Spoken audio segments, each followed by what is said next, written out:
Buenas noches, mis queridos alumnos. En la clase anterior estuvimos viendo sobre el teatro en el Paraguay y hemos hecho un recorrido justamente sobre esa producción literaria dentro del territorio paraguayo. Hoy nuevo contenido nos desafía sobre la narrativa paraguaya, específicamente el realismo dentro de la literatura paraguaya.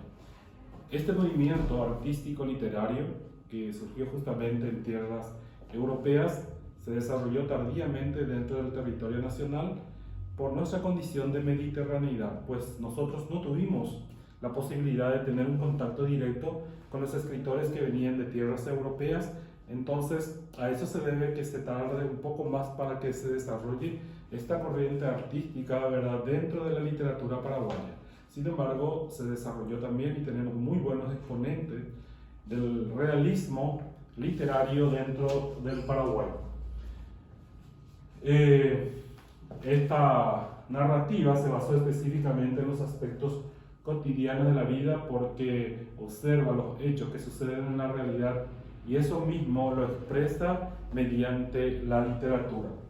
Sus características principales tenemos justamente de ahí el análisis riguroso de la realidad, porque se sustenta, se basa en el estudio minucioso de la realidad circundante de la época. Por otro lado, tenemos también que aborda problemas existenciales, la denuncia de los efectos y males de la sociedad, y en el Paraguay específicamente tenemos una vasta literatura sobre la problemática medioambiental, el problema de la tierra, la degradación política, los vicios, la problemática cultural, los problemas sociales, entre otros.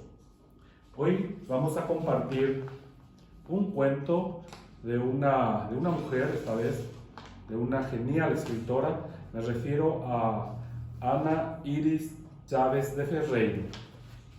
El cuento se titula El guerrillero y dice así: las balas pasaban fatídicamente silbantes, poniendo al descubierto el íntimo miedo de Jorge, ese miedo que existía a despecho de su coraje. Estaban las balas, cierto.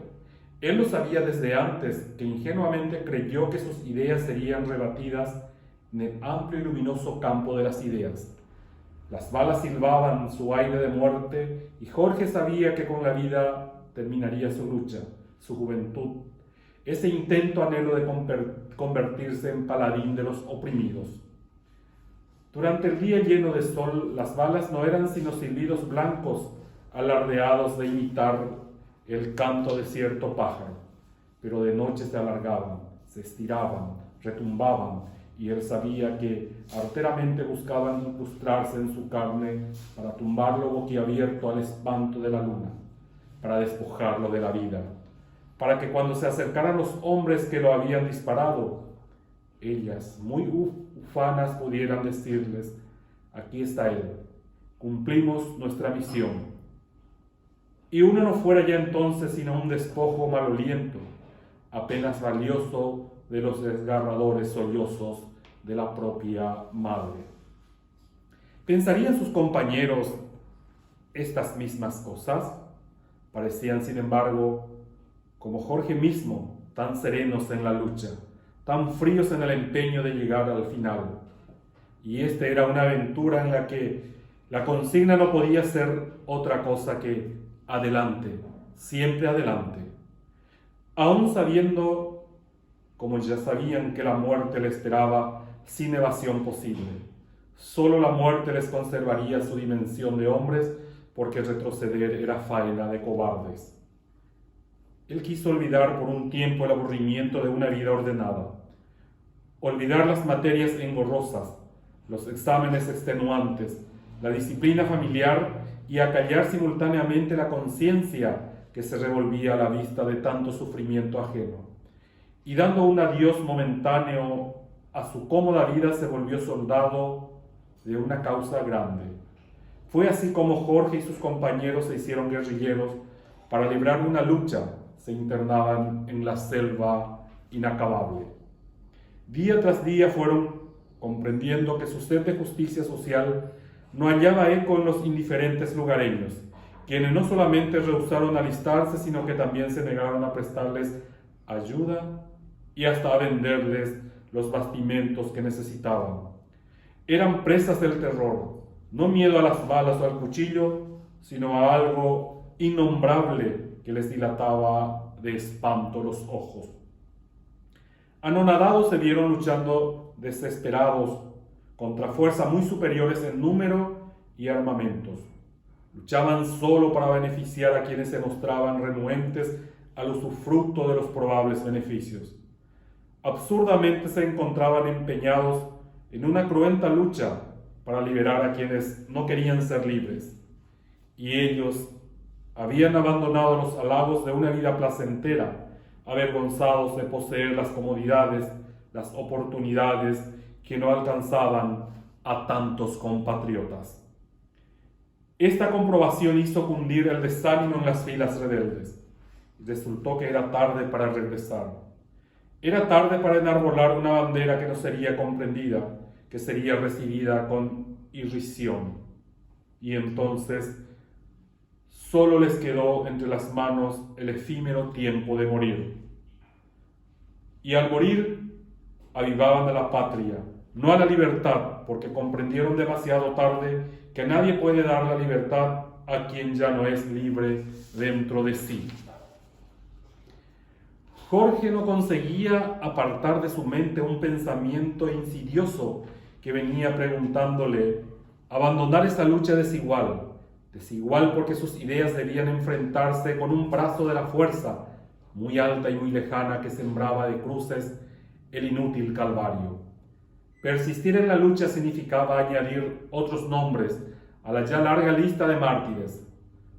Jorge, en lo íntimo, y para disculparse de sus pensamientos, se decía que los compañeros desaparecidos 3 días antes habrían seguramente tenido como él idéntico propósito de fuga y que lo hubieran cumplido en su noche de guardia.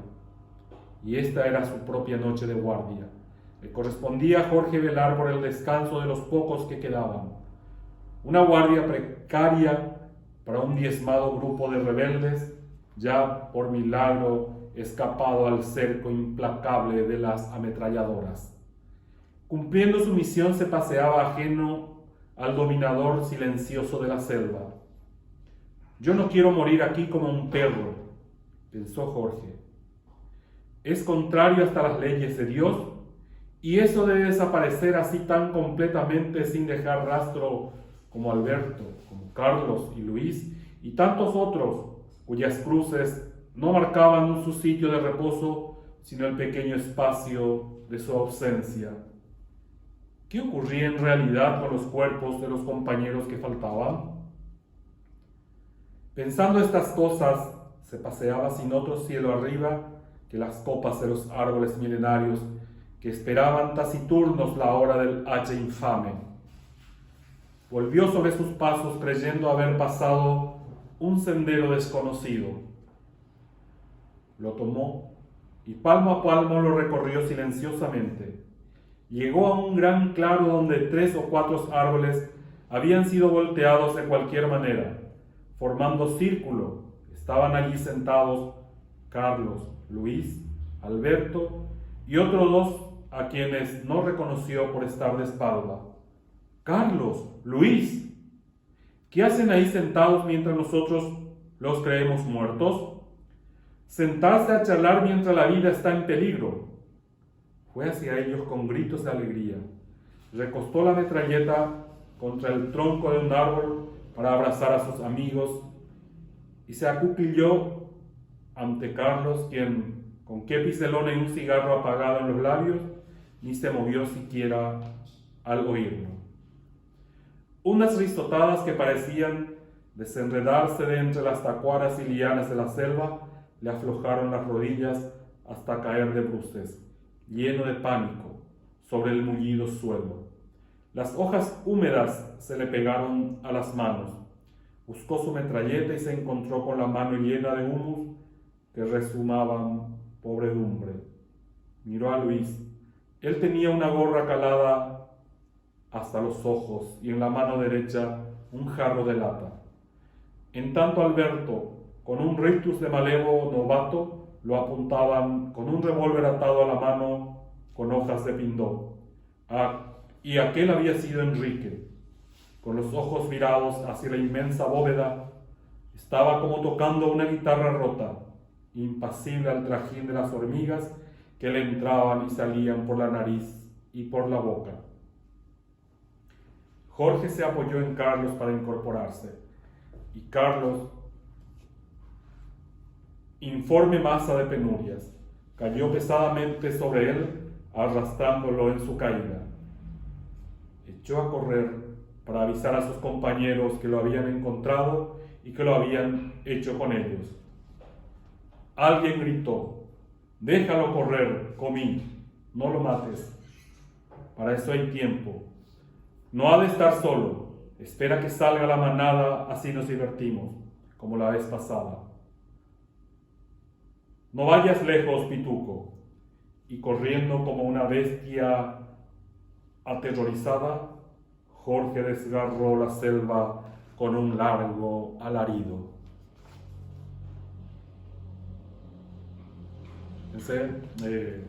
Doña Ana Iris Chávez de Ferreira nos presenta una temática calcada justamente de nuestra vida real y pareciera ser que aborda un tema tan actual, tan nuestro y que nos afecta hasta ahora a todos. Aborda justamente por un lado el problema existencial de los hombres que se preguntan del por qué pasan tantas situaciones y que se animan a agarrar las armas e internarse en las selvas para abrir los ojos, como decía doña Ana Iris, a aquellos que vivían justamente oprimidos. Estos jóvenes no encontraron el eco que buscaban, porque como dice aquí mismo, que nadie puede ser libre, aquel que no concibe justamente esa libertad. Un problema existencial también nos presenta aquí. Por otro lado, en una parte del relato nos habla de que, nos dice ahí, pensando estas cosas se paseaban sin otro cielo arriba que las copas de los árboles milenarios que esperaban taciturno la hora del hacha infame. Es como que ella ya sabía lo que le esperaba a la selva. Esos árboles tenían que rendirse justamente, no precisamente el hacha infame, sino también ahora ante una máquina que en un santiamén hace despertar, hace desaparecer, mejor dicho, grandes extensiones de bosques. Una problemática también medioambiental que doña Ana Iris aborda también en este relato. Por otro lado, también la degradación política, esa sumisión, y por otro lado nos presenta también la valentía de los jóvenes, pero lastimosamente la misma autora nos presenta como que los jóvenes fueron vencidos por la fuerza que imperaba en aquella época y que de alguna manera controlaba hasta el pensamiento de la población. Es un hermoso cuento que podemos utilizar justamente para llevar un estudio comparativo con lo que está sucediendo actualmente con nuestro país, con la cuestión del EPP. Tenemos muchas personas desaparecidas, tal vez justamente como fruto del pensamiento de unos jóvenes que, hartos de la situación en que vivían, piensan de que accionando así iban a encontrar solución a ciertas problemáticas que imperan la sociedad.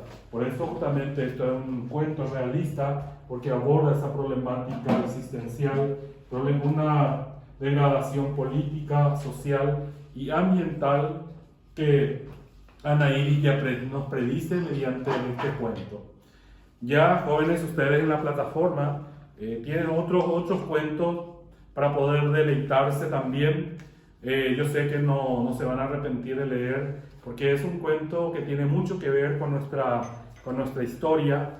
Probablemente van a encontrar ustedes en ese cuento unos personajes que forman parte de la historia de nuestro país y por lo tanto van a a acrecentar por un lado su conocimiento, pero por otro lado tiene que considerar de que esas situaciones, esos acontecimientos creados por el autor caen dentro del campo de la literatura, por lo tanto siempre van a encontrar ficción dentro de la obra literaria.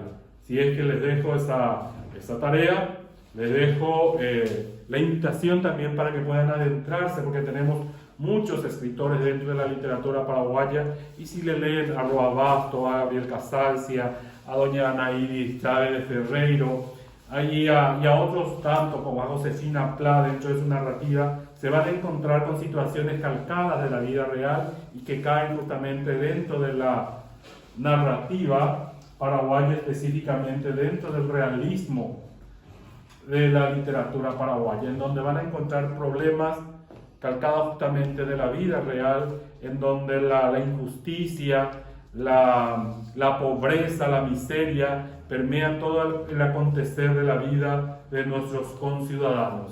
Así es que más allá de hacer una apreciación literaria, vamos a encontrarnos con un mundo o con varios mundos que acontecen diariamente dentro del territorio paraguayo. Así es que le invito no solamente a leer esta obra y a realizar las tareas que se relacionan justamente con lo que implica el realismo dentro de la narrativa en el Paraguay, sino por sobre todas las cosas, la principal tarea que les dejo y que llevan es seguir leyendo a los mejores exponentes de nuestra narrativa paraguaya. Buen trabajo y nos vemos oportunamente.